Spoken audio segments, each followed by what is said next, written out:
Salamat mahal, sa paglilipat sa pangalan ko ng iyong bahay sa tabing dagat. Hindi mo na rin naman iyon kailangan. Ungol ng asawa, at itinulak ang kanyang asawa palabas ng sasakyan. Ngunit kinaumagahan, isang sorpresa ang naghihintay sa kanya, na nagpatigil ng dugo sa kanyang mga ugat. Ito ay nagbibigay sa amin ng lakas at inspirasyon upang lumikha ng mas marami pang madamdaming kuwento para sa inyo. Siguraduhing isulat sa mga komento kung saang lungsod kayo nakikinig. Kami ay labis na natutuwa na magbasa at makita kung gaano karami tayo sa buong mundo. Ang ulan ay tumatambol sa bubong ng sasakyan. Ang dilaw na ilaw ng mga poste sa paradahan ay lumalabo sa basang salamin. Si Maria ay nakaupo sa upuan ng pasahero. Yakap-yakap sa kanyang dibdib ang isang leather na folder na may mga dokumento. Salamat, mahal, sa paglilipat sa pangalan ko ng iyong bahay sa tabing dagat. Sigaw ni Dante. Hinampas ang palad sa manibela. Hindi ko pa napipirmahan. Bulong ni Maria, nakatingin sa kanyang mga tuhod. Ano? Biglang lumingon si Dante sa kanya. Narinig ko ng malinaw. Sinabi kong hindi ko pa napipirmahan ang mga dokumento. Ulit ni Maria ng medyo mas malakas. Namula ang mukha ni Dante. Magaspang niyang inagaw ang folder mula sa mga kamay ng asawa. Pinaglalaruan mo ba ako? Sigaw niya, habang binubuklat ang mga dokumento. Pinag-usapan na natin ito kahapon. Dante, pakiusap. Huwag kang sumigaw. Pakiusap ni Maria. Maririnig tayo ng mga kapitbahay. Wala akong pakialam sa mga kapitbahay. Kailangan ko ang mga dokumentong ito bukas ng umaga. Niyakap ni Maria ang sarili. Ang manipis na kapote ay halos hindi nakapagpapainit. Regalo ito ni inay sa akin. Mahinang sabi niya. Ang tanging naiwan niya sa akin. Binuksan ni Dante ang pinto ng sasakyan. Pumasok ang malamig na hangin. Bumaba ka, utos niya. Pipirmahan mo ito ngayon din. Umuulan sa labas. Bumaba ka, sabi ko. Umikot si Dante sa sasakyan at biglang binuksan ang pinto ng pasahero. Si Maria ay maingat na lumabas. Agad na nabasa ng mga patak ng ulan ang kanyang buhok. Sa ibabaw ng hood, itinuro ni Dante. Dito ka pipirma. Inilagay ni Maria ang folder sa basang hood. Nanginginig ang kanyang mga kamay. Sa ginaw o sa takot. Dante, pwede bang umuwi na lang tayo? Pakiusap niya sa asawa. Tama na ang pagmamanipula. Kinuha niya ang ballpen mula sa kanyang bulsa at iniabot sa kamay ni Maria. Pansamantala lang ito. Dagdag niya ng mas kalmado. Aayusin ko lang ang mga problema ko sa pera at ibabalik ko sa iyo ang bahay. Anong mga problema sa pera? Tanong ni Maria. Hindi nag-aangat ng tingin. Wala kang pakialam. Pumirma ka na. Tiningnan ni Maria ang mga dokumento. Ang mga letra ay lumalabo dahil sa kanyang mga luha. Hindi ito gugustuhin ni inay. Patay na ang nanay mo, 1 taon na ang nakalipas. Bastos na sabat ni Dante. Ngayon, ako na ang pamilya mo. At kung mahal mo ako, pipirmahan mo ang mga papel na ito. Huminga ng malalim si Maria at nilagdaan ang huling pahina. Nanginginig ang kamay. Ayan, mabait na bata. Masayang sabi ni Dante. Kinukuha ang mga dokumento. Ngayon, pwede ka nang umuwi.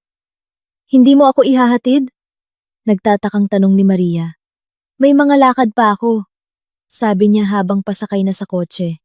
Hanggang bukas, mahal. Umalis ang sasakyan at nawala sa liko. Naiwan si Maria mag-isa sa paradahan. Lumakas ang ulan. Dahan-dahan siyang naglakad patungo sa sakayan ng bus. Ang kanyang basang sapatos ay lumalangit-ngit sa aspalto. Isang kaisipan ang umiikot sa kanyang ulo. Ano ang aking nagawa? Makalipas ang 1 oras, nakarating si Maria sa bahay. Sinalubong siya ng init at amoy ng hapunan na nakalimutang patayin ni Dante. Nagbihis siya ng pambahay at nagtimpla ng kape. Habang nakaupo sa kusina, tinitingnan ni Maria ang kanyang telepono. Gusto niyang tawagan ang kanyang anak. Ngunit masyado ng gabi. Hating gabi na nang bumalik si Dante. Hindi matatag ang kanyang paglakad. Saan ka galing? Tanong ni Maria. Kasama ang mga katrabaho. Sagot niya. Nasa notaryo na ang mga dokumento? Oo. Mahinang sagot ni Maria. Magaling. Hindi man lang siya hinalikan ni Dante bago matulog. Humiga lang at agad na humilik. Matagal na hindi nakatulog si Maria. Umuulan pa rin sa labas ng bintana. Inisip niya ang bahay ng kanyang ina, ang matataas na puno ng niyog sa bakuran, ang terasa na may tanawin ng dagat. Pansamantala lang, ulit niya sa sarili, ibabalik ni Dante ang bahay. Nagsimula ang umaga sa sigaw ni Dante sa kusina. Maria! Halika rito agad! Tumayo siya mula sa kama at tumakbo sa kusina. Nakatayo si Dante sa tabi ng mesa. Hawak ang isang puting sobre. Ano ito? Tanong ni Maria. Wala kang sinasabi sa akin. Nanginginig ang boses ni Dante sa galit. Kinuha ni Maria ang sobre. May selyo ito ng opisina ng notaryo. Hindi ko maintindihan. Basahin mo. Utos ni Dante. Binuksan ni Maria ang sobre at kinuha ang liham. Mabilis na binasa ng kanyang mga mata ang mga unang linya. Unti-unting nagbago ang kanyang mukha. Kagalang-galang na ginang Maria. Ipinapaalala namin na ayon sa huling habilin ng iyong ina, ang bahay sa tabing dagat ay pag-aari ninyong mag-ina. Kasama ang iyong anak na si Daniel, basa niya ng malakas. Nahulog ang sobre mula sa kanyang mga kamay. Daniel? Ulit ni Dante, na may kakaibang ekspresyon sa mukha. Akala ko iniwan ni inay ang bahay sa akin lang. Bulong ni Maria. Ibig sabihin, kalahati ng bahay ay pag-aari ng anak mo. Dahan-dahang sabi ni Dante. Mukhang ganoon nga. Napaupo si Dante sa silya. Naging maputlang berde ang kanyang mukha. At saan siya nakatira? Tanong niya ng paos. Sa kalapit na lungsod, nagtatrabaho bilang programmer. At kailan mo balak sabihin sa akin ito? Tumingin si Maria sa asawa nang may pagkalito. Totoo. Hindi ko alam. Hindi kailanman sinabi ni inay. Napahawak si Dante sa kanyang ulo. Diyos ko! Ano ang nagawa ko? Bulong niya sa sarili. Pinulot ni Maria ang sobre mula sa sahig at muling binasa ang liham. Totoo nga. Malinaw na nakasulat. Pinagsamang pag-aari. Dante, tatawagan ko si Daniel. Alok niya. Baka pumayag siya. Wag. Biglang pigil sa kanya ni Dante. Wag mo muna siyang tatawagan. Tumayo siya mula sa mesa at mabilis na pumasok sa silid tulugan. Makalipas ang 1 minuto, narinig ang tunog ng isang tawag sa telepono mula roon. Naiwan si Maria na nakatayo sa kusina hawak ang liham. Sa wakas ay sumikat na ang araw sa labas. Ngunit ang kanyang puso ay kasing dilim ng panahon kahapon sa ilalim ng ulan. Muling tumunog ang telepono ni Dante. Lumabas siya mula sa silid tulugan. Pinapatay ang tawag. Kailangan kong pumunta sa isang lugar. Sabi niya. Hindi tumitingin kay Maria. Saan? May aasikasuhin. Babalik ako mamayang gabi. Mabilis na nagbihis si Dante at lumabas ng apartment. Hindi man lang siya nag-almusal. Nagsalin si Maria ng kape at umupo sa tabi ng bintana. Naglalaro ang mga iniisip sa kanyang ulo. Kailangan niyang tawagan si Daniel. Ngunit paano niya ipapaliwanag ang nangyari? 8:30 na ng umaga sa telepono. Nasa trabaho na siguro si Daniel. Tinawagan niya ang numero nito. Hello? Nay? Narinig ang nagtatakang boses ng anak. Ang aga mong tumawag. Daniel, kailangan nating magkita, sabi ni Maria. Sinusubukang magsalita ng mahinahon. May nangyari ba? Wala naman. Ibig kong sabihin, mahirap ipaliwanag sa telepono. Nay, tinatakot mo ako. Maayos ba ang kalusugan mo? Oo, maayos naman. Basta't pumunta ka ngayon kung kaya mo. Nanahimik si Daniel. Sige, darating ako bandang 6:00. Nasa bahay ba si Dante? Hindi ko alam. Tapat na sagot ni Maria. Pagkatapos ng pag-uusap sa anak, matagal na tinitigan ni Maria ang liham mula sa opisina ng notaryo. Bakit hindi kailanman sinabi ni inay ang tungkol sa huling habilin? Bakit hindi siya nagbabala? Tumayo siya at lumapit sa larawan ng kanyang ina sa estante. Ang babae sa larawan ay nakangiti. Yakap ang maliit na si Daniel. Nay, bulong ni Maria. Bakit mo ginawa ang lahat ng ito? Nagsisimula na ang bagong araw sa labas. Ngunit pakiramdam ni Maria ay tapos na ang kanyang dating buhay. At kung ano ang susunod na mangyayari, hindi niya alam. Muli niyang kinuha ang liham. At maingat na binasa ang bawat linya. Baka mayroon pa siyang nakaligtaan. Sa huling talata ay may isang postscript. Mas detalyadong impormasyon tungkol sa mga karapatan ng mga tagapagmana ay ibibigay sa personal na pagpupulong. Kinuha ni Maria ang telepono at tinawagan ang numero ng opisina ng notaryo. Magandang araw, sabi niya sa sekretarya. Gusto ko sanang magpa-appointment. Si Dante ay nakaupo sa isang kapihan sa tapat ng opisina ng notaryo. Ang mga dokumento ay nakalatag sa mesa sa harap niya. Kinakabahang tumatapik ang kanyang mga daliri sa plastik na ibabaw. Hello?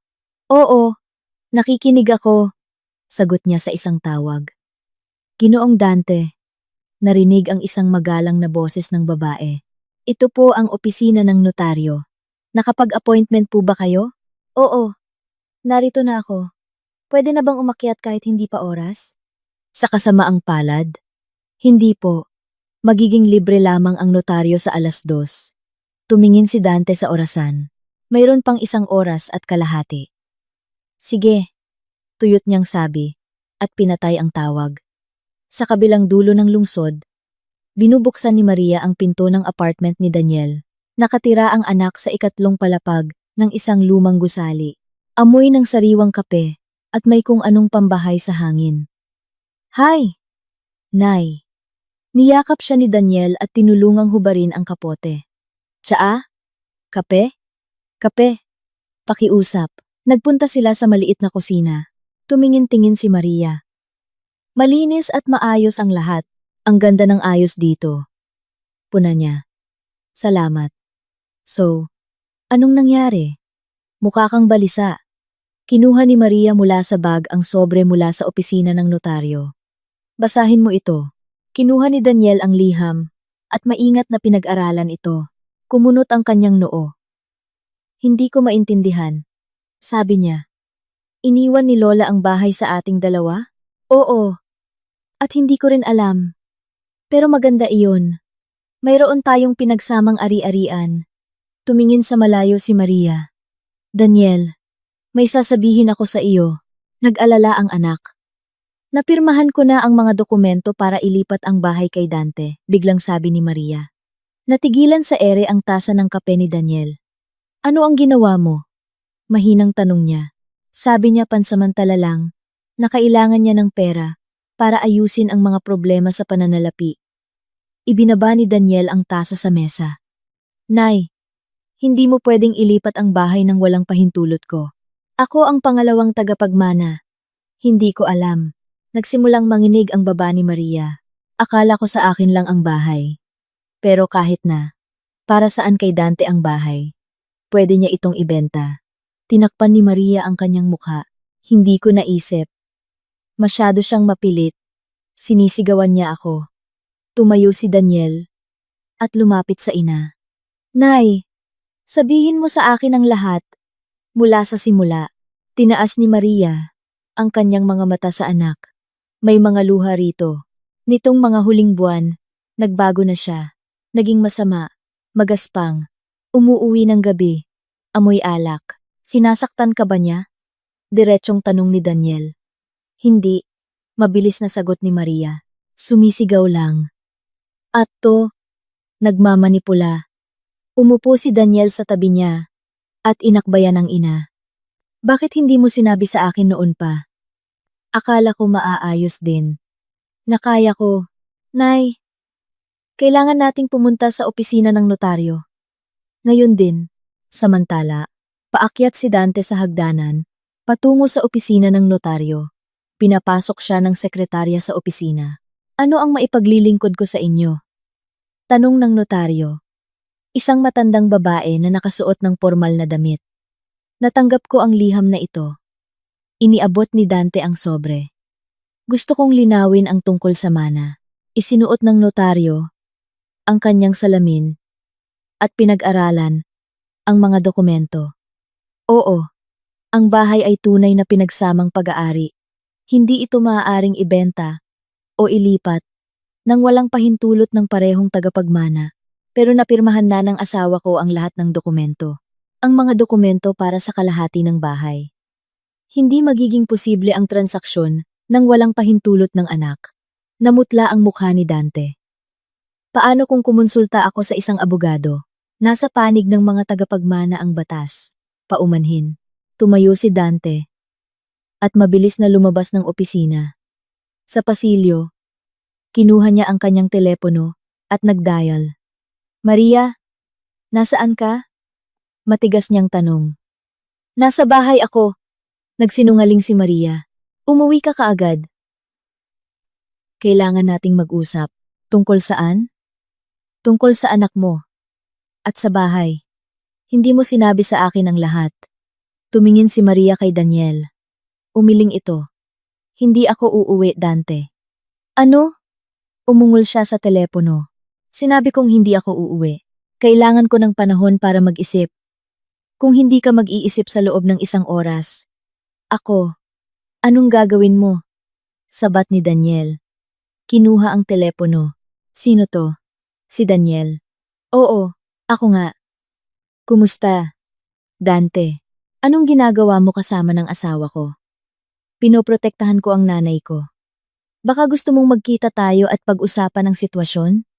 Wala tayong dapat pag-usapan. Mayroon. Tungkol sa bahay. At sa kung paano mo minamanipula si inay. Pinatay ni Daniel ang telepono. Ilang segundo, tinitigan ni Dante ang screen. Pagkatapos ay galit na ibinato ang aparato sa pader. Sa kusina ni Daniel, umiinom na si Maria ng pangatlong tasa ng kape. Hindi pa kita nakitang ganito kapursigido, sabi niya. Hindi pa kita nakitang ganito na pinapahiya. Magagalit siya. Babalik sa bahay at, dito ka titira ngayon. Matatag na sabi ni Daniel. Hanggang sa maayos natin ang sitwasyong ito, tumango si Maria. Sa unang pagkakataon sa mahabang panahon, naramdaman niyang protektado siya. Kinagabihan, naghanda si Daniel ng hapunan. Sa hapagkainan, pinag-usapan nila kung ano ang susunod na gagawin. Kailangan nating pumunta sa pulis, sabi ni Daniel. Pero hindi niya ako sinaktan.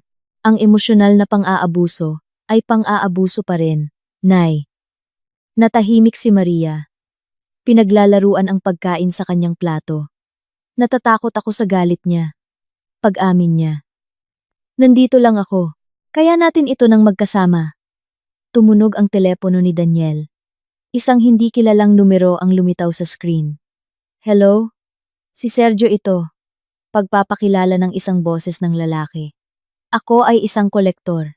Apa, hinahanap ko si Dante. Kumunot ang noo ni Daniel. Hindi siya nakatira sa address na ito.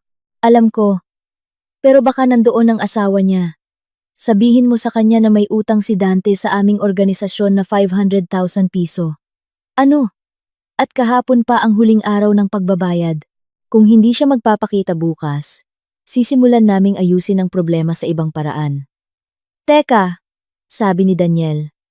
Anong organisasyon? Anong utang? Casino Fortuna. Hindi alam ng nanay mo. Tumingin si Daniel kay Maria. Namutla ito. Hindi. Hindi niya alam. Kung gayon, sabihin mo sa kanya at tawagan ako ni Dante bago magbukas. Pinatay ni Sergio ang tawag. Ibinaba ni Daniel ang telepono. Nay! Mahinang sabi niya. Ngayon malinaw na ang lahat. Tinakpan ni Maria ang kanyang mukha. Diyos ko! Saan ako napasok? Nagsisimula ng dumilim sa labas.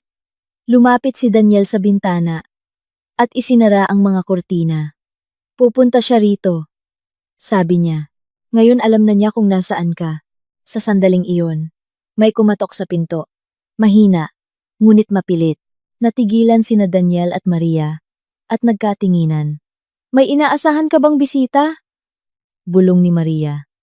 Wala, naulit ang katok. Sa pagkakataong ito, mas matagal at mas malakas. Lumapit si Daniel sa pinto at sumilip sa butas. Sa labas, nakatayo si Dante. Hindi siya nag-iisa, may dalawang lalaki sa tabi niya. Nay! Tawag ni Daniel. Hindi umaalis sa pinto. Pumunta ka sa silid tulugan. Anong meron? Si Dante at dalawa pa. Tumayo si Maria mula sa mesa. Nanginginig ang kanyang mga kamay. Daniel! Alam kong nandyan ka. Narinig mula sa labas ng pinto. Buksan mo. Kailangan nating mag-usap. Pumunta ka na. Nay! Ulit ni Daniel. Kaya ko to. Pumasok si Maria sa silid tulugan. Kinuha ni Daniel ang kanyang telepono at tinawagan ang pulisya. Buksan mo o kami mismo ang magbubukas, sigaw ng isang tao mula sa hagdanan. Ibinulong ni Daniel ang kanyang address sa dispatcher at inilagay ang telepono sa bulsa. Bubuksan ko. Malakas niyang sabi, pero walang away. Inalis niya ang kadena at pinihit ang susi sa kandado. Unang pumasok si Dante. Sumunod ang dalawang hindi kilalang lalaki. Nasaan ang asawa ko? Tanong ni Dante. Narito siya at hindi aalis. Kahit saan. Hindi mo iyan desisyon. Desisyon ko ito. Ako ang anak niya at legal na tagapagmana ng bahay. Ngumisi si Dante. Sa tingin mo mapipigilan mo ako? Sa silid tulugan. Nakikinig si Maria sa usapan. Nakasandal sa pinto. Ang kanyang puso ay kumakabog nang napakalakas na parang naririnig na sa kusina. Nay! Tawag ni Daniel. Lumabas ka. Huwag kang magtago. Dahan-dahang binuksan ni Maria ang pinto at lumabas. Tiningnan siya ni Dante nang may paghamak. Kaya tumakas ka pala sa anak mo. Sarkastikong sabi niya. Akala mo hindi kita mahahanap. Hindi ako tumakas. Mahinang sagot ni Maria. Kailangan kong maintindihan kung ano ang nangyayari. Anong nangyayari? Ipapakita ko sa iyo kung anong nangyayari. Ang isa sa mga lalaking nakatayo sa likod ni Dante ay humakbang pasulong. Wala nang oras para sa usapan. Sabi niya. Kailangan ng pera ngayon. Tumingin si Daniel sa kanya. Galing kayo sa kasino? Paano mo nalaman? Nagulat na tanong ni Dante. May tumawag sa akin. 500,000 piso. Oo. Lalo pang namutla si Dante. Hindi. Hindi iyon ganoon kadali. Napakadali. Sabi ng lalaki mula sa kasino. Pera o bahay? Pumili kayo. Sa sandaling iyon, may mga boses at yabag na narinig mula sa ibaba ng hagdanan. May umaakyat sa palapag. Pulis! Bulong ni Daniel sa ina. Nagkatinginan si Dante at ang kanyang mga kasama. Tumawag ka ng pulis? Tanong ni Dante na may pagbabanta sa boses. Oo. At nandito na sila. Kumatok sa pinto. Pulis. Buksan ang pinto. Nagbago ang mukha ng mga tao mula sa kasino. Isa sa kanila ay mabilis na umatras patungo sa bintana. Mukhang oras na para umalis. Sabi niya kay Dante, Teka, simula niya, ngunit ang kanyang mga kasama ay papunta na sa labasan. Binuksan ni Daniel ang pinto. Pumasok ang dalawang pulis. Magandang gabi.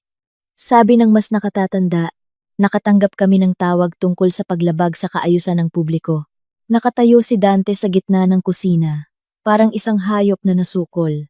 Si Maria ay nakasandal sa pader. Si Daniel ang unang bumasag sa katahimikan. Oo, ako ang tumawag. May isang lalaki dito na nagbabanta sa aking ina. Tumingin ang pulis kay Dante. Ang iyong mga dokumento, pakiusap. Habang inaalam ng mga pulis ang pagkakakilanlan ng lahat ng naroroon, muling narinig ang mga yabag sa hagdanan. Sa pagkakataong ito, isa lang ang umaakyat. May kumatok sa pinto. Buksan mo. Ako yung nakausap mo sa telepono. Narinig ang isang pamilyar na boses ng lalaki. Binuksan ni Daniel ang pinto. Sa pintuan ay nakatayo ang isang lalaking nasa katanghaliang gulang na nakasuot ng business suit. Ako si Sergio. Pagpapakilala niya. Kolektor mula sa Casino Fortuna. Lahat ay lumingon at tumingin sa kanya. Naparito ako upang mag-alok ng isang solusyon na makakabuti sa lahat. Mahinahong sabi ni Sergio. Tumingin si Maria sa kanyang anak. pagkatapos kay Dante, at pagkatapos sa mga pulis. Ang sitwasyon ay lalong nagiging komplikado. At anong solusyon ang iyong inaalok? Tanong ng senior na pulis. Ngumiti si Sergio at kinuha mula sa bulsa ang isang folder ng mga dokumento. Napakasimple lang. Mahinahong tumingin si Sergio sa mga pulis. Maaari ko bang ipaliwanag ang sitwasyon? Tanong niya. Tumango ang senior na pulis. Si Ginoong Dante ay may utang sa aming kasino na 500,000 piso. Ang huling araw ng pagbabayad ay kahapon? At naparito kayo para maningil? Tanong ng pulis. Hindi. Umiling si Sergio. Naparito ako upang pag-usapan ng isang sibilisadong solusyon. Kinakabahang nagpapalit-palit ng tayo si Dante. Malapit na akong magkapera. Sabi niya. Ibebenta ko ang bahay at ibabalik ang utang. Anong bahay? Ang mana ng nanay mo. Lumapit si Maria. Maputla ang kanyang muka, ngunit determinado. Bahay iyon ng nanay ko. Matatag niyang sabi. At hindi ko hahayaang ibenta ito. Lumingon si Dante sa kanya. Napirmahan mo na ang mga dokumento. Para sa kalahati ng bahay. Hindi magiging posible ang transaksyon nang walang pahintulot ni Daniel. Kung gayon, hayaan siyang pumayag. Sigaw ni Dante. Kung papatayin ako dahil sa utang, magiging mas madali ba sa iyo? Ipinatong ni Daniel ang kamay sa balikat ng ina. Walang papatay sa iyo, sabi niya kay Dante. Pero hindi mo rin makukuha ang bahay. Kinuha ni Sergio, mula sa folder, ang ilang mga dokumento. Nag-aalok ako ng isang kompromiso, mahinahong sabi niya. Ibabalik ni Dante ang pera ng paunti-unti, at si Ginang Maria ay magsasampa ng diborsyo. Ano? Bulalas ni Dante. Paano kayo nakikialam sa mga usaping pampamilya? Tanong ni Maria. Huminga ng malalim si Sergio. 10 taon na akong kolektor. Marami na akong nakitang pamilyang nasira dahil sa utang. Karaniwan. Ang problema ay hindi sa pera, kundi sa relasyon. Ang senior na pulis ay maingat na nakikinig. Ginoong Dante, mayroon ka bang opisyal na pinagkukunan ng kita? Tanong niya. Oo. Nagtatrabaho ako bilang manager. May sahod ako. Kung gayon, bakit hindi mo binabayaran ang iyong mga utang? Natahimik si Dante. Maingat siyang tinitigan ni Maria. Sa unang pagkakataon, nakita niya siyang nalilito at walang magawa. Sumagot ka. Mahinang sabi niya. Bakit? Nagsusugal ako. Palagi akong natatalo. Akala ko makakabawi ako. At pagkatapos ay nagpa siya akong ibenta ang bahay. Pagtatapos ni Daniel para sa kanya. Wala akong pagpipilian. Ipinikit ni Maria ang kanyang mga mata sa isang segundo. Pagkatapos ay iminulat at diretsyong tumingin kay Dante. May pagpipilian ka! Pwede mong sabihin ang totoo. Pwede kang humingi ng tulong. Ngunit pinili mo ang kasinungalingan at pagmamanipula. Maria, pakiusap. Hindi. Matatag niyang sabi. Tama na. Pinahiya mo ako. Sinigawan. Pinilit gawin ang mga bagay na ayaw ko. Nagtatakang tumingin si Daniel sa ina. Iba ang tunog ng kanyang boses. Mas may tiwala. Ipakita mo sa kanila. Nay. Mahinang sabi niya. Itinaas ni Maria ang manggas ng kanyang blusa. May mga pasa sa kanyang braso. Hindi niya ako sinaktan. Sabi niya sa mga pulis. Ngunit hinahawakan niya ako sa braso kapag sinusubukan kong umalis o makipagtalo. Nagkatinginan ang mga pulis. Kinuha ng mas bata ang isang notepad. Gusto mo bang magsampa ng reklamo? Tanong niya. Nag-alinlangan si Maria. Tumingin si Dante sa kanya nang may pakiusap. Maria, magbabago ako. Bigyan mo ako ng pagkakataon. Ititigil ko ang pagsusugal. Babayaran ko ang mga utang. Paano? Tanong niya. Wala kang ganoong kalaking pera. Muling nakisali si Sergio sa usapan. May isang opsyon, sabi niya. Maaaring magtrabaho si Dante para sa kasino. Mayroon kaming bakante. Ano? Hindi naintindihan ni Dante. Waiter, security guard, administrator. Ang sahod at porsyento, ay mapupunta sa pagbabayad ng utang. Nagbibiro ka ba? Hindi ako kailanman nagbibiro tungkol sa pera. Aabutin ito ng mga 2 taon, ngunit mababayaran ang utang. Ibinaba ni Dante ang kanyang ulo. Lumapit sa kanya si Maria. Pumapayag ka ba? Tanong niya. Paano kung tatanggi ako? Kung gayon ay tatawag kami ng abogado, mahinahong sabi ni Sergio. At aayusin ang usapin sa korte. Ipinatong ni Daniel ang kamay sa balikat ng ina. Nay, nasa iyo ang desisyon. Ano man ang piliin mo, susuportahan kita. Tumingin si Maria sa kanyang anak. Pagkatapos kay Dante, gusto ko ng diborsyo. Mahina ngunit malinaw niyang sabi. Natahimik ang silid. Itinaas ni Dante ang kanyang mga mata. Maria, hindi. Tapos na ang lahat. Pwede kang magtrabaho at magbayad ng utang. Pero hindi na ako babalik. Tumango si Sergio at iniabot sa kanya ang ilang papel. Narito ang mga kontak ng isang abogado. Tutulungan kanyang ayusin ang diborsyo at protektahan ang iyong mga karapatan sa bahay. Nanginginig na kinuha ni Maria ang mga dokumento. Salamat. Lumapit din sa kanya ang mga pulis. Ginang, kung magpasya kang magsampa ng reklamo tungkol sa karahasan sa tahanan, pumunta sa aming departamento. Pag-iisipan ko. Lumingon ang senior na pulis kay Dante. Mag-uusap din kami. Ang mga pagbabanta laban sa mga miyembro ng pamilya ay isang seryosong paglabag. Tahimik na tumango si Dante. Nawala ang lahat ng kanyang yabang at agresyon. Tinipon ni Sergio ang kanyang mga dokumento. Kung si Dante ay sumasang-ayon sa aming mga alok, pumunta ka bukas sa opisina ng kasino. Nasa business card ang address. Iniabot niya ang card kay Dante. Kinuha niya ito ng walang sigla. At ngayon, iminumungkahi kong magsialis na ang lahat, sabi ng senior na pulis. Naayos na ang sitwasyon ng mapayapa. Dahan-dahang lumakad si Dante patungo sa pinto.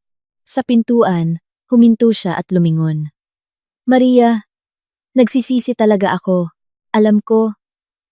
Sagot niya. Ngunit hindi sapat ang pagsisisi nang maisara ang pinto sa lahat ng mga tagalabas. Tanging sina Maria at Daniel na lamang ang naiwan sa apartment. Umupo ka. Nay, sabi ng anak. Magtitimpla ako ng kape. Napaupo si Maria sa sofa. Ang lahat ay nangyari ng napakabilis na hindi pa niya lubos na nauunawaan ang nangyari. Ipinagmamalaki kita, sabi ni Daniel. Iniaabot sa kanya ang isang tasa. Naging napakatapang mo. Ang tagal kong natakot, pag-amin ni Maria. Natakot na maiwan mag-isa. Natakot sa galit niya. Hindi ka nag-iisa. Palagi akong nasa tabi mo. Niyakap ni Maria, ang anak. Sa unang pagkakataon sa loob ng maraming buwan, naramdaman niyang payapa. Anong gagawin natin sa bahay? Tanong niya. Puntahan natin bukas. Magpahangin. Ayusin. Baka manatili tayo doon sa weekend. Sa tingin mo hindi ako hahanapin ni Dante doon? Sa tingin ko hindi. Marami siyang problema sa kanyang bagong trabaho. Matagal silang nakaupo sa kusina. Pinag-uusapan ang hinaharap. Dumilim na sa labas. Tinitigan ni Maria ang kanyang refleksyon sa bintana.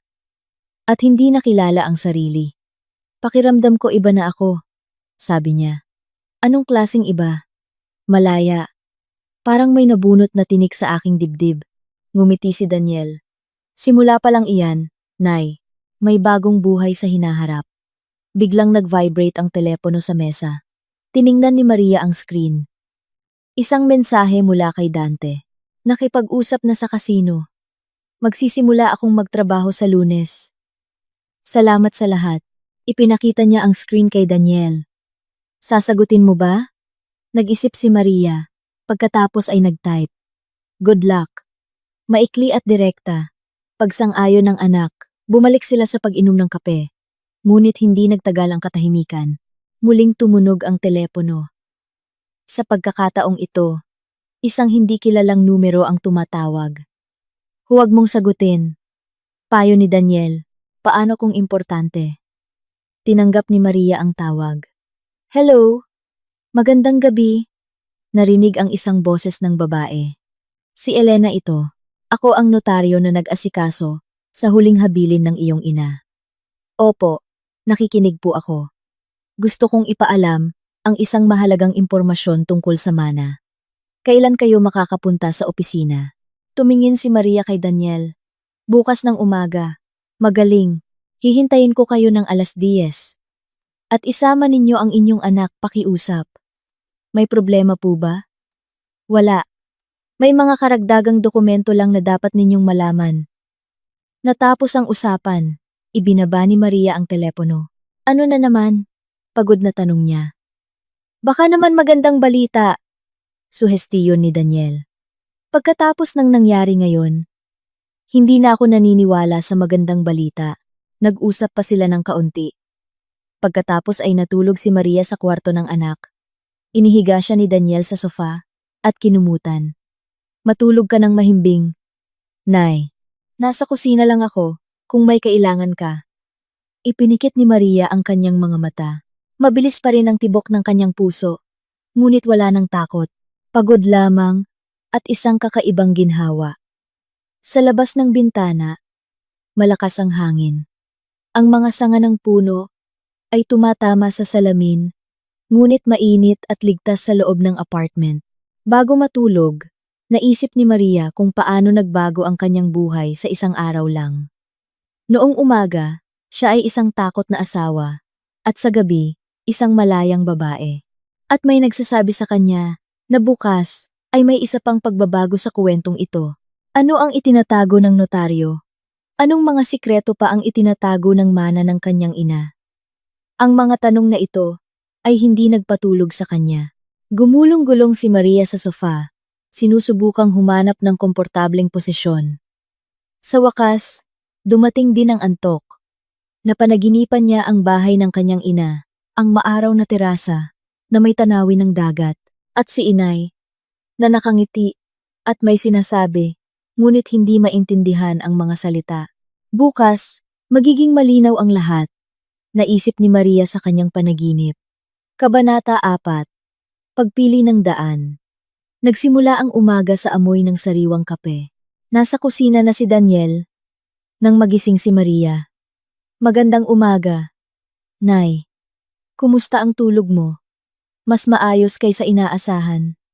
Pag-amin niya, nag-uunat. Anong oras na? 9:00. May isang oras pa bago ang meeting sa notaryo. Umupo si Maria sa mesa. May mga sandwich sa plato, at katabi nito ang isang tasa ng kape. Salamat, anak. Tahimik silang nag-almusal. Bawat isa ay nag-iisip tungkol sa nalalapit na pagpupulong. Ano sa tingin mo ang sasabihin sa atin ng notaryo? Tanong ni Maria. Hindi ko alam. Pero nandito ako sa tabi mo.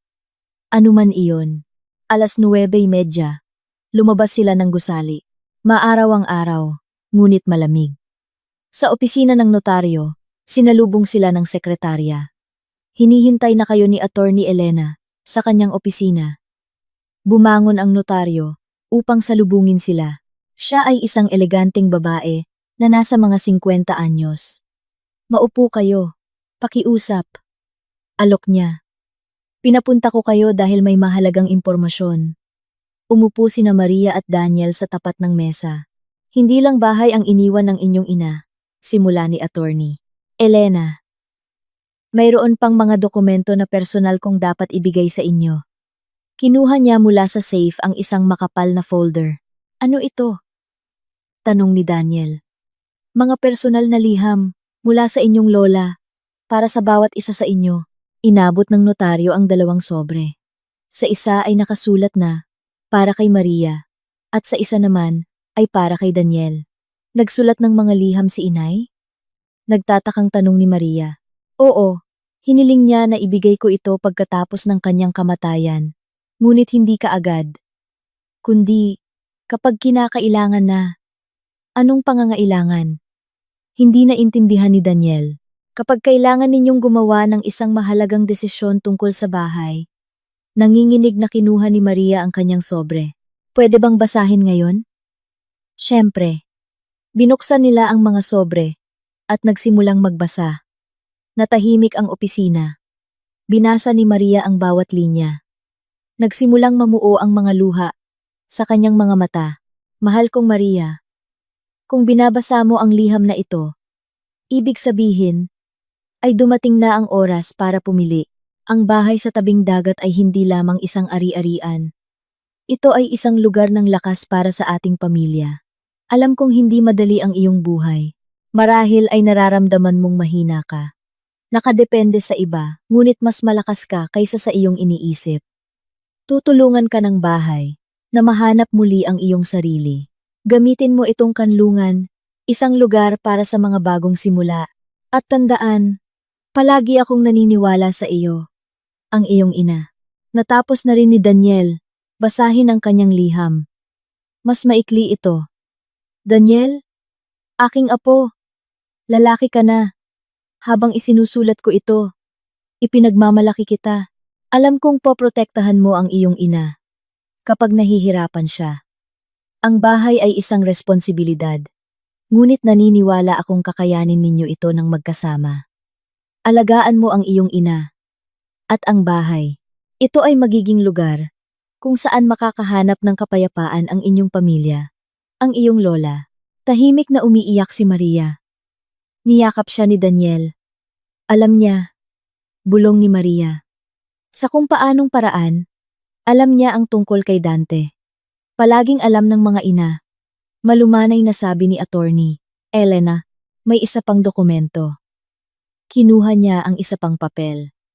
Nag-iwan din ang inyong ina ng mga tagubilin tungkol sa bahay. Kung magpasya kayong panatilihin ito, mayroong financial cushion para sa pagkukumpuni at pagpapanatili. Ano? Nagulat na tanong ni Daniel. Sa isang hiwalay na account, mayroong 200,000 piso para ito sa pagpapanumbalik ng bahay. Pinunasan ni Maria ang kanyang mga luha. Pinag-isipang mabuti ni inay ang lahat. Matalinong babae siya. Sang-ayon ng notaryo. Ano ang inyong desisyon? Tumingin si Maria sa anak. Punta tayo doon? Tanong niya. Ngayon din? Siyempre. Nay. Nagpasalamat sila sa notaryo at lumabas sa kalye. Sabi ni Daniel. Uwi muna tayo. Kunin ang mga gamit at pumunta sa tabing dagat. Oo, kailangan nating makita ang bahay ng personal. Tahimik sila sa daan pa uwi. Bawat isa ay pinoproseso ang nabasa. Sa apartment ni Daniel, nag-impake si Maria ng isang maliit na bag. Kinuha ng anak mula sa aparador ang isang lumang jacket. Malamig siguro doon mamayang gabi, paliwanag niya. Lumabas sila patungo sa kotse ni Daniel. Ito ay isang lumang asul na sedan. Matagal na tayong hindi nakapunta sa dagat nang magkasama, puna ni Maria. Oo. Noong maliit pa ako. Inabot ng mga 2 oras ang biyahe. Nakikinig sila sa musika at paminsan-minsan ay nag-uusap. Sa tingin mo, maayos ba ang bahay? Tanong ni Daniel. Hindi ko alam. Hindi na ako nakapunta doon mula noong libing ni inay. Bakit? Ayaw ni Dante pumunta doon. Sabi niya, wala siyang oras. Ngayon, meron ka ng oras. Lumiko sila mula sa pangunahing kalsada patungo sa isang baku-bakong daan. Pamilyar na mga puno ng niyog at talisay sa magkabilang gilid. Ang amoy ng dagat at mga halaman ay lalong lumalakas. Sa wakas nakita nila ang bahay. Isang lumang bahay na gawa sa kahoy sa gitna ng mga puno ng niyog. Ang bubong ay medyo lumundo, ngunit matibay pa rin ang mga dingding. Wow! Sabi ni Daniel, habang nagpa-park. Mukhang galing sa isang fairy tale. Lumabas si Maria sa kotse. Hinahampas ng hangin mula sa dagat ang kanyang buhok. Nakalimutan ko kung gaano ito kaganda. Lumapit sila sa beranda. Nakakandado ang pinto ng isang lumang kandado. Kinuha ni Daniel ang mga susi na ibinigay ng notaryo. Handa na? Tanong niya sa ina. Oo. Bumukas ang pinto ng may kaluskos. Amoy alimuom. At nakaraan sa loob ng bahay. Ang sikat ng araw ay tumatagos sa maruruming bintana. Kailangang pahanginan, sabi ni Maria. Binuksan nila ang mga bintana at pinto. Mabilis na napuno ng sariwang hangin mula sa dagat ang mga silid. Naglakad-lakad si Maria sa bawat silid. Ang mga kasangkapan ay puno ng alikabok, ngunit lahat ay nasa kanilang mga lugar. Naalala ko ang silid na ito, sabi ni Daniel, sumisilip sa isang kwarto. Dito ako binabasahan ni Lola ng mga kwento. At dito ang kanyang talyer. Turo ni Maria. Nanahi at naggagansilyo siya. Sa mesa, may isang kuwaderno. Binuksan ito ni Maria. Ito ay tala-arawan ng kanyang ina. Ngayon, nahuli ni Daniel ang kanyang unang isda. Napaka-proud niya. Basa niya ng malakas. Marami silang natagpuang mga bagay. Mga lumang larawan. Mga guhit, noong bata pa. Mga libro na may mga tala sa gilid. Nay, tingnan mo. Tawag ni Daniel mula sa atik. May isang baul dito.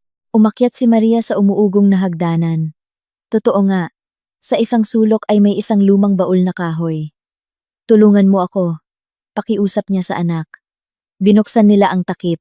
Sa loob ay may mga damit, panyo, shawl, at mga lumang dokumento. Tingnan mo, sabi ni Daniel. Kinukuha ang isang tumpok ng mga liham. Mga sulat ito mula kay Lolo. Kinuha ni Maria ang isa. Pamilyar ang sulat kamay. Sumusulat siya kay inay. Noong nagliligawan pa sila. Bumaba sila dala ang mga natagpuan. Sa kusina, nakahanap si Maria ng gas stove na gumagana pa. Sa pantry, may mga delata. Pwede tayong magtimpla ng kape. Alok niya. Habang umiinit ang tubig, sinuri ni Daniel ang kuryente. Gumagana ang ilaw. Mas maayos ang bahay kaysa sa inaakala ko, sabi niya. Paminsan-minsan ay dumadalaw si Mang Karding. Naalala ni Maria, kapitbahay ni inay. Nangako siyang titingnan ito. Nakaupo sila sa kusina. Umiinom ng kape mula sa mga lumang tasa na may mga bulaklak. Sa labas ng bintana, maingay ang dagat. Alam mo, sabi ni Maria, sa unang pagkakataon sa mahabang panahon, pakiramdam ko nasa bahay ako. Gusto mong manatili ngayong gabi? Oo, kung okay lang sa'yo. Siyempre, kinagabihan, sinindihan nila ang pugon. Ang mga lumang kahoy ay naglalagitik. Pinupuno ang silid ng init. Nay, maingat na simula ni Daniel. Ano ang plano mong gawin ngayon? Hindi ko alam. Matatagalan ang diborsyo kay Dante. Kailangan kong maghanap ng trabaho. Ng matitirhan. Pwede kang tumira dito. Tumingin si Maria sa anak. Malayo ito sa lungsod. At kailangan ng pagkukumpuni ang bahay. May pera tayo mula kay Lola. At pwede akong tumulong sa pagkukumpuni. Pinag-usapan nila ang mga plano hanggang hating gabi. Ilang beses dumating ang mga mensahe sa telepono ni Daniel. Sino ang nagte-text? Tanong ni Maria. Si Sergio. Ang kolektor. At anong gusto niya? Nagtatanong tungkol sa ating desisyon. Gusto niyang tumulong. Kakaiba. Karaniwan, hindi tumutulong ang mga kolektor. Oo, kakaiba siya. Tumunog ang telepono. Tumatawag si Sergio. Magandang gabi. Sabi niya. Paumanhin sa huli. Nang tawag, kumusta ang pagpupulong sa notaryo? Mabuti, sagot ni Daniel. At paano ninyo nalaman? Tinawagan ko si Dante. Ikinuwento niya ang tungkol sa mga karagdagang dokumento. At para saan ninyo ito kailangan? Gusto kong mag-alok ng tulong. Sa pagkukumpuni ng bahay. Nagtatakang tumingin si Daniel sa ina. Bakit ninyo kami gustong tulungan? Personal ito. Pwede ba akong pumunta bukas? May mahalagang pag-uusapan. Nasa tabing dagat kami ngayon. Sa bahay. Alam ko ang address. Darating ako bandang tanghali. Pinatay ni Sergio ang tawag. Ibinaba ni Daniel ang telepono. May kakaibang nangyayari. Sabi niya sa ina. Oo, masyadong maraming nagkakataon. Kinagabihan, hindi makatulog si Maria. Umuugong at umuungol ang bahay sa hangin. Ngunit ito ay mga mabuting tunog. Pamilyar mula pagkabata. Inisip niya ang liham ng kanyang ina. Kung paano biglang nagbago ang buhay. At si Sergio, na sa kung anong dahilan, ay gustong tumulong sa kanila. Kinaumagahan, ginising sila ng isang katok sa pinto. Sumilip si Daniel sa bintana. Nay, nagtatakang tawag niya. Si Sergio ito. At hindi siya nag-iisa. Sumilip si Maria. Sa labas, nakatayo si Sergio at dalawa pang lalaki na may mga gamit pang karpintero. Ang aga naman? Tanong niya sa anak.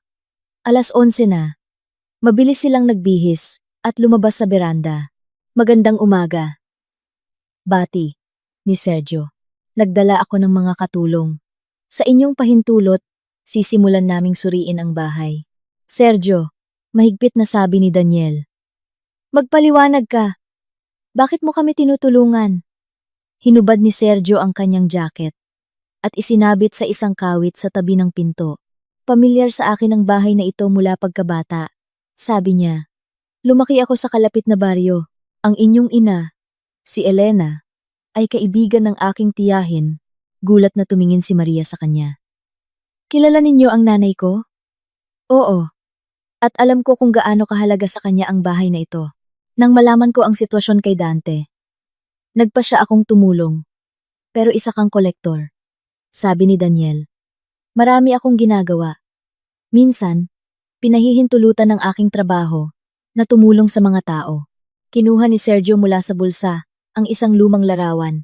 Dito ay may 2 batang babae na nakatayo sa harap ng parehong bahay.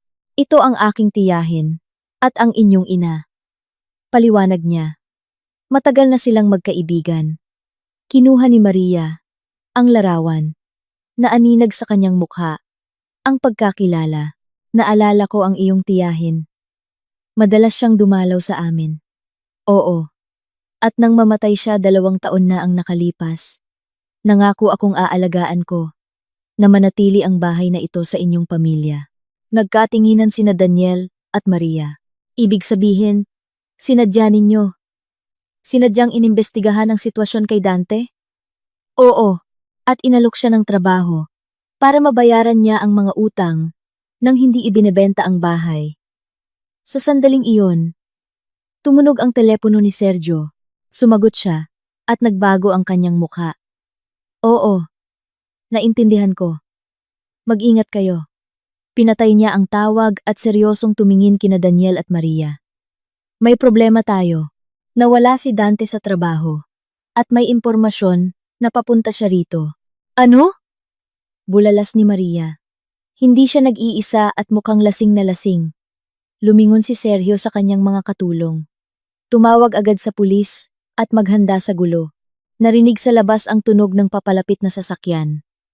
Sumilip si Sergio at kumunot ang noo. Siya na nga at hindi nga sila nag-iisa. Kabanata 5. Bagong simula. Isang lumang kotse ang huminto sa harap ng beranda. Lumabas si Dante. Naglalakad ng pasuray-suray. Sumunod sa kanya ang 2 pang lalaki. Nasaan ang asawa ko? Sigaw niya. Nakita si Sergio. Alam kong kayo ang may pakana ng lahat ng ito. Lumabas si Sergio upang salubungin siya. Nakikita ang mga kamay. Dante, huminahon ka. Mag-usap tayo ng mahinahon. Wala nang dapat pag-usapan. Sinubukan ni Dante na lampasan siya. Maria, lumabas ka. Hinarangan siya ni Daniel. Ayaw kanyang makita. Matatag niyang sabi. Hindi ko tinatanong kung anong gusto niya. Sinubukan ni Dante na itulak si Daniel. Ngunit nanatili itong matatag. Humakbang pasulong ang mga kasama ni Dante. Tigil, malakas na sabi ni Sergio. Papunta na ang pulis. Huwag kayong gumawa ng kalokohan. Sa sandaling iyon, lumitaw si Maria sa pintuan. Dante, mahinahon niyang sabi. Umalis ka na, pakiusap. Hindi ako aalis.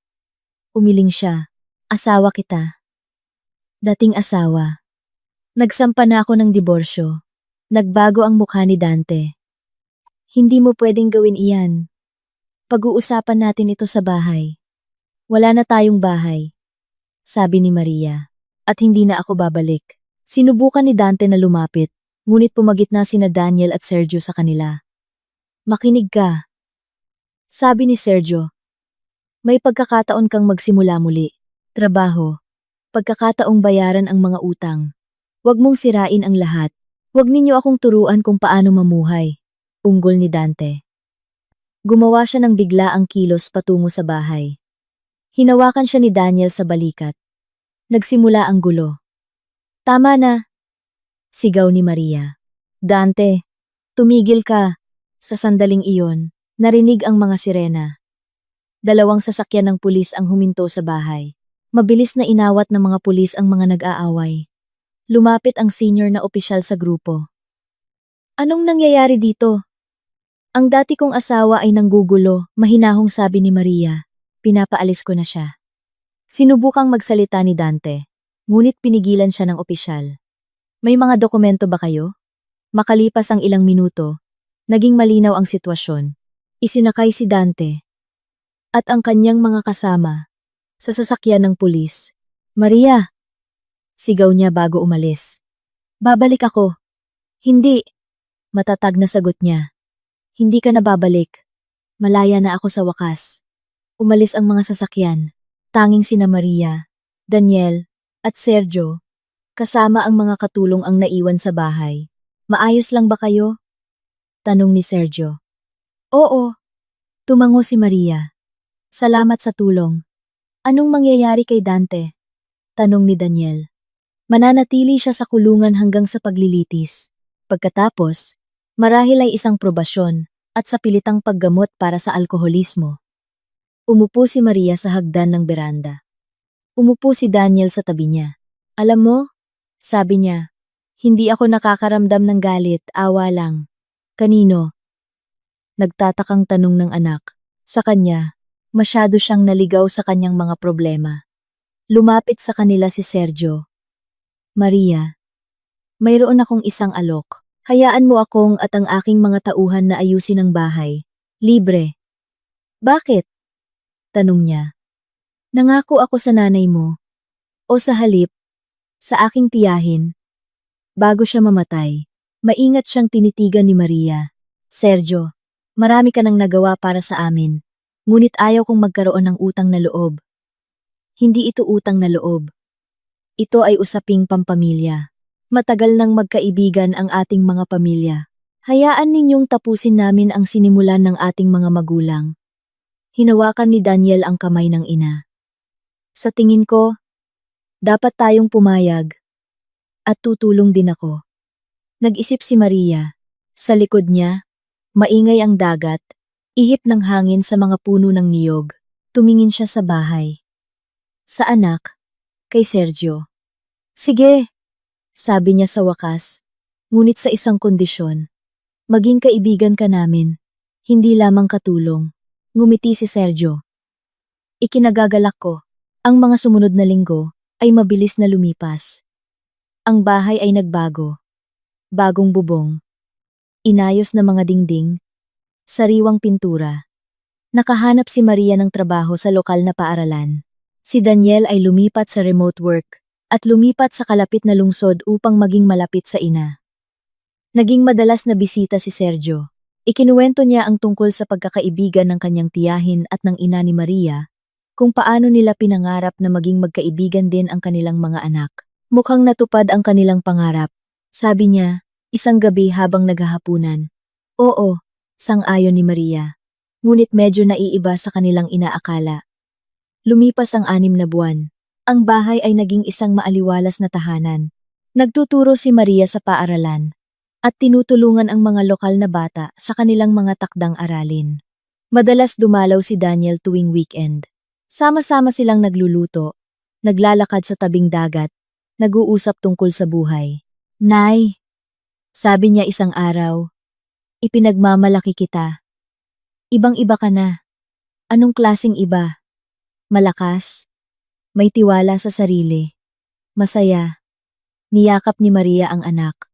Nahanap ko muli ang aking sarili. Salamat sa iyo at kay Lola. Nakatanggap sila ng sulat mula sa abogado. Opisyal nang naisampa ang diborsyo. Si Dante ay sumasailalim sa paggamot at nagtatrabaho sa kasino. Binabayaran ang kanyang mga utang. Sa tingin mo magbabago siya? Tanong ni Daniel. Sana. Lahat ay may pagkakataong magsimula muli. Kinagabihan, nakaupo sila sa terasa. Dumating si Sergio na may dalang basket ng pansit mula sa kanyang tiyahin. Kumusta ang klase? Tanong niya kay Maria. Magaling, Ang mga bata dito ay napakabukas, mausisa. At nakahanap ako ng bagong proyekto, sabi ni Daniel. Gumagawa ako ng isang app para sa lokal na turismo. Nagsalin si Sergio ng kape mula sa isang malaking termos na natagpuan nila sa atik. Alam ninyo kung ano ang iniisip ko, sabi niya. Tama ang inyong ina at ang aking tiyahin. Tunay na espesyal ang bahay na ito. Sa anong paraan? Tanong ni Maria. Nagbibigay ito sa mga tao ng pangalawang pagkakataon. Lakas upang magsimula muli. Nakaupo sila hanggang hating gabi.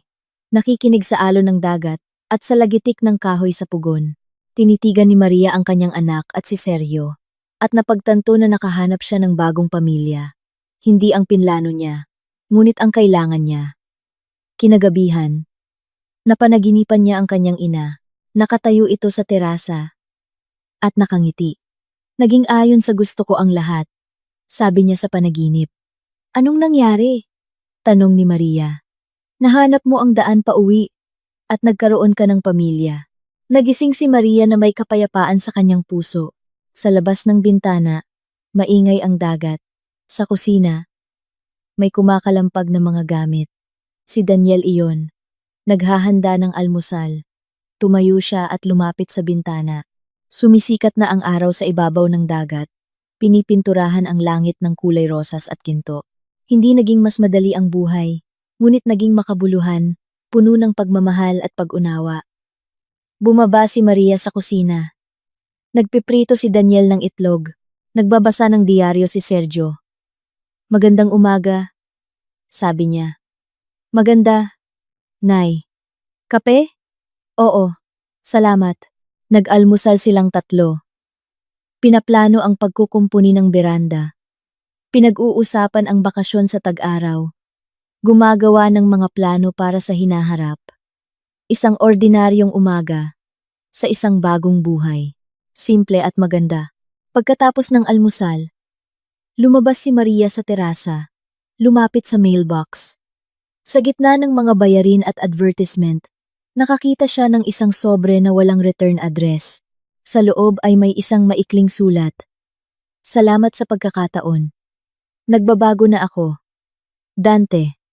Ngumiti si Maria at inilagay ang sulat sa kanyang bulsa. Lahat ay nakakatanggap ng pangalawang pagkakataon. Maging ang mga tila hindi karapat-dapat. Anong meron?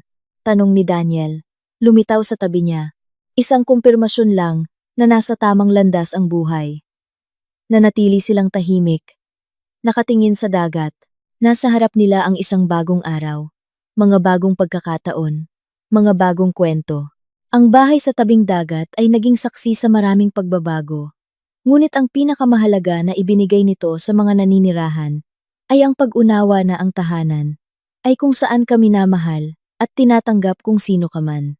At sa wakas, natagpuan ni Maria ang kanyang tahanan. Hindi lamang 4 na pader, kundi isang lugar kung saan naghahari ang kapayapaan at pag-unawa, kung saan maaari kang maging totoo sa sarili, kung saan palagi kang hinihintay. Sumikat pa ang araw, at nagsimula na ang bagong araw. Isang araw na walang takot, walang kahihiyan, walang kasinungalingan, isang araw ng kalayaan, at mga bagong simula.